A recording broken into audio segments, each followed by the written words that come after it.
Hello બચ્ચા party, આજે આપણે ધોરણ 12 સાયન્સ ની અંદર ચેપ્ટર નંબર 3 ના આઈએમપી સવાલો જોઈશું. જે ચેપ્ટર આપણે બોર્ડ ની અંદર 12 માર્ક્સ ની અંદર પૂછાય છે, જેમાં 3 માર્ક્સ ના એમસીક્યુ, 2 માર્ક્સ નો એક સવાલ, 3 માર્ક્સ નો એક સવાલ, 4 માર્ક્સ નો એક સવાલ અથવા તો દાખલા પણ હોઈ શકે છે. તો આવી જાઓ, કયા કયા સવાલો આઈએમપી રહેવાના છે આપણે જોઈ લઈએ.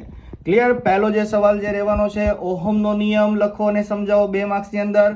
વિદ્યુત પ્રવાહ ઘનતા એટલે શું? વિદ્યુત પ્રવાહ ઘનતાના પદમાં ઓહમનો નિયમ મેળવો 3 માર્ક્સ ની અંદર. મોબિલિટી એટલે શું સમજાવો 2 માર્ક્સ ની અંદર. વિદ્યુત ઉર્જાને પાવર સમજાવો 3 માર્ક્સ. ઇલેક્ટ્રોનનો ડ્રિફ્ટ વેગ 2 માર્ક્સ. કિર્ચોફના નિયમો 2 છે, પ્રથમ અને બીજો નિયમ, એના માત્ર વિધાનો 2 માર્ક્સ ની અંદર.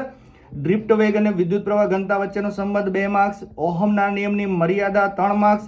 વિદ્યુત કોષોના શ્રેણી જોડાણ અને સમાંતર જોડાણ બંને સવાલો જે છે 3 માર્ક્સ ની અંદર. અને વિસ્ટન બ્રિજ અને વિસ્ટન બ્રિજનો સિદ્ધાંત સમજાવો અને શરત મેળવો 4 માર્ક્સ ની અંદર.